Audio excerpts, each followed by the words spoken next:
मुक्ति नहीं मिली ये सब लोग बोलते हैं, तो ऐसे में तो गया की महत्ता समाप्त हो जाएगी। लोग तो कहेंगे तो नहीं। एक और पुराण में हमने पढ़ा है कि उसकी चूंकि औद्योगिक क्रिया नहीं हुई थी, उसकी औद्योगिक क्रिया नहीं हुई थी ना, उसके ढंग से दाह संस्कार इत्यादि नहीं हुए थे, इस कारण से उसकी मुक्ति नहीं मिली थी। ये शायद गरुड़ पुराण में ही वर्णन है इसका, प्रेत खंड में गरुड़ पुराण में भी इनका वर्णन है, इसीलिए उसकी मुक्ति नहीं मिली थी। नहीं तो गया में तो जाहिर सी बात है कि जो लोग आएंगे उनकी मुक्ति होनी ही होनी है, कैसे भी पापी आएंगे। और ये तो कई बार गया श्राद्ध कर दिए थे गोकर्ण जी महाराज, लेकिन चूंकि इसकी औद्योगिक क्रिया नहीं ढंग से हुई थी, इसके कारण से इसकी मुक्ति नहीं हुई थी। तो गोकर्ण जी ने कहा कि ठीक है, देखते हैं तुम्हारी मुक्ति का उपाय देखते हैं।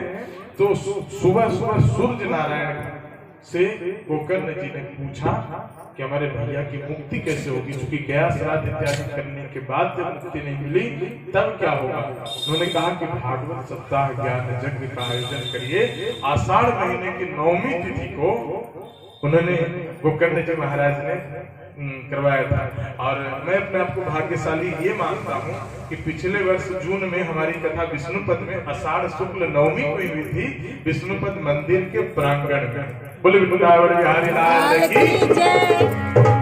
एक हमारे पटना के जजमान थे और ये आचार्य जी थे, उसमें आचार्य थे। और अपने आप को मैं सौभाग्यशाली मानता हूँ कि विष्णुपद मंदिर के प्रांगण में कथा करने का सुअवसर प्राप्त हुआ और उसी समय हुआ, आषाढ़ शुक्ल पक्ष 9वीं की हुई। तो जब 7 दिनों की कथा हुई, एक 7 गांठ का बांस लगा हुआ था, उसी में आकर धुंधकारी बैठ गया। चूंकि प्रेतों का शरीर तो हवा रुकी रहता है, कभी इधर से इधर चला जाता था, इधर से इधर चला जाता था, उसी गांठ में जाकर वो छिप गया। छिपने के कारण जब पहले दिन की कथा होती थी, एक गांठ फट जाता था, दूसरी गांठ फट जाती थी। ऐसे करते करते 7 दिनों की कथा जब विश्राम हुई कथा का, उस समय लोगों ने देखा कि गांठ फट गए, 7वां गांठ भी फट गया बांस का, और खूब सुंदर रूप धारण करके धुंधकारी वहां पे खड़ा है और कह रहा है, धन्यो भागवती वार्ता प्रेत पीड़ा विनाशिनी। बोली भागवत भगवान की जय। लोगों ने देखा कि वहां पे एकदम सुंदर से विमान आए हुए हैं और वो कह रहा है कि मैं कि ये भागवत की कथा इतनी अच्छी है, इतनी कल्याणकारी है कि हम प्रेत योनि में पढ़ के भी हमारी मुक्ति हो गई। लोगों ने पूछा कि कथा तो सब लोग सुने थे, विमान एक क्यों आया? कहा कि विमान एक आने का कारण यह था कि श्रवण भेद से पढ़ते तो सब लोग हैं, टॉप कोई एक करता है ना, तो श्रवण भेद से। और ऐसा माना जाता है कि अगली बार श्रावण महीने में फिर से आयोजन हुआ और जितने भी गांव के लोग थे, जितने जीव जंतु थे, उन सबों के लिए विमान आया था। उस समय गोकर्ण जी ने जब कथा करी थी तब। बोले वृंदावन बिहारी लाल की जय। ये चीजें होती है जब उस समय सब लोगों ने बड़े मन से सुना था और सब लोगों की मुक्ति हो गई थी। और अब विचार करते हैं इस कथा के आध्यात्मिक भाव। तो आत्मदेव, मनुष्य स्वयं आत्मदेव है, अपने आप को देव बना सकता है, अपने शरीर के माध्यम से भगवान में समर्पित कर सकता है। आत्मदेव नामक ब्राह्मण थे, उन्होंने सत्संग का प्रसाद, मैं समझ रहा हूं अभी इसके बाद आरती हो जाएगी, चिंता मत करो।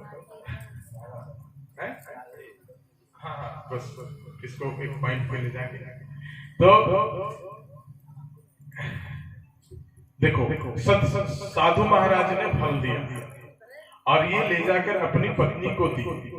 होता क्या है, मनुष्य सत्संग को सुनता है और घर पे जाने को अपनी बुद्धि को खिलाने का प्रयास करता है कि कथा में इतनी बात को सुने, अब घर पे जाके हम थोड़ा बात को सुने। सत्संग का मतलब यही है ना।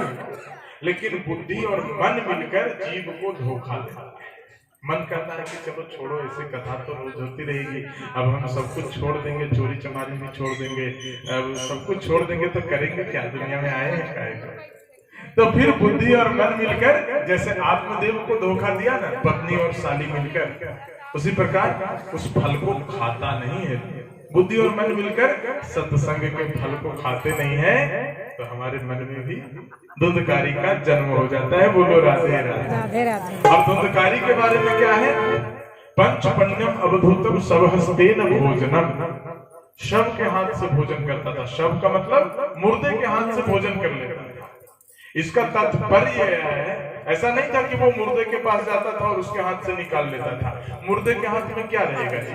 मुर्दे के हाथ में तो कुछ नहीं रहेगा, उसका तो कुछ है ही नहीं। मुर्दे के हाथ का मतलब यहाँ व्यासदेव जी ने ये लिखा कि वो हाथ मुर्दे के समान हो जाते हैं जो कभी सत्कर्म नहीं करते हैं, जो कभी दान नहीं करते हैं। वो हाथ जिंदा रहकर भी मुर्दे के समान है। बोलो राधे। इसीलिए वहां पे लिखा गया कि सबहस्तेन भोजनम। खाता अपने ही हाथ से था। मुर्दे के हाथ से क्या खाएगा? खाता तो अपने ही हाथ से था, लेकिन उसके हाथ ने कभी भगवान के सामने ऐसे प्रणाम नहीं किया, कभी किसी को दान नहीं किया, कभी माता पिता की सेवा नहीं की। इस कारण से उसके जिंदे हाथ भी मुर्दे के समान हो गए। दूसरी बात है पंच पण्यम अवधूतम। 5 वेश्याओं के साथ रहता था, यानी कि प्रत्येक जीव 5 वेश्याओं के अधीन होता है। जो हमारी 5 इंद्रियां हैं, इनके अधीन हम रहते हैं, और यही इंद्रियां फिर अंतिम में हमारे मरने का कारण बन जाती है। आंख कहता है कि ये चीज, बुरी चीजों को देखो, हम उसको छूट दे देते हैं। कान कहता है बुरी चीजों को सुनो। हमारी त्वचा कहती है बुरी चीजों का स्पर्श करो।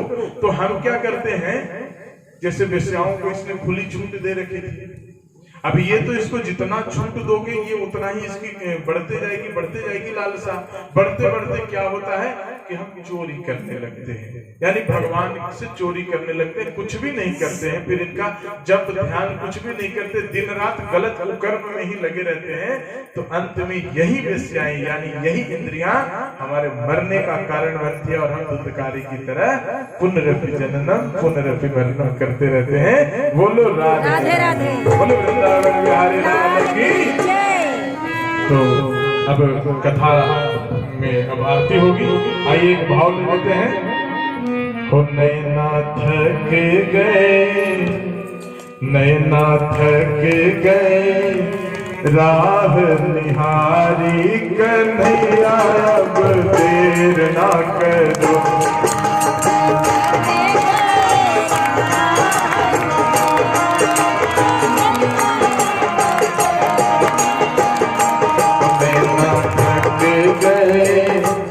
नैना थक गए, राह निहारो कन्हैया अब देर ना करो।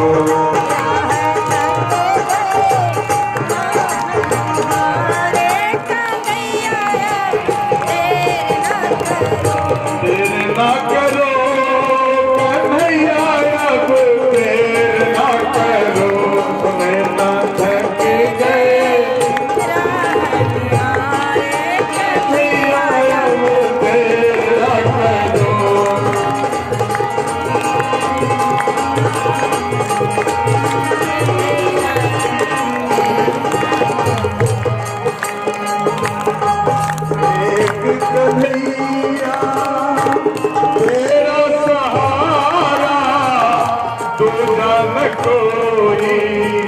जग में हमारा एक कन्हैया तेरा सहारा, दूजा न कोई जग में हमारा। अच्छा, कितने लोगों के लिए कन्हैया सहारा है? हाथ उठाओ।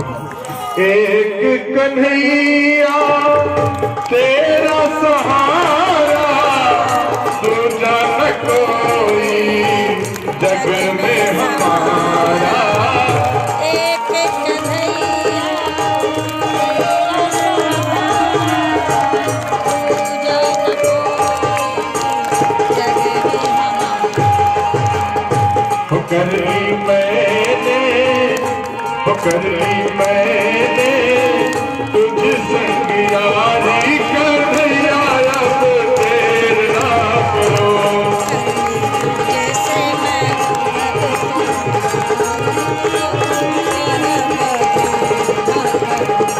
नैना थक गए,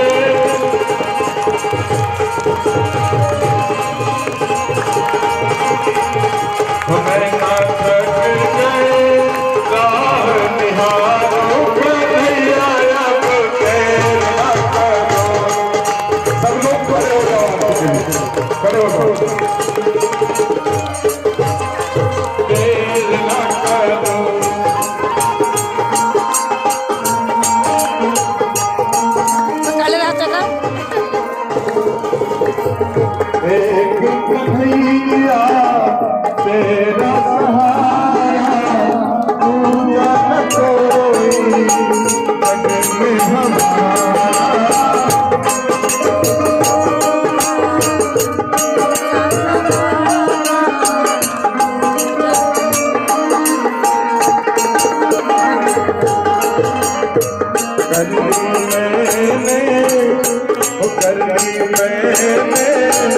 तुझसे प्यारी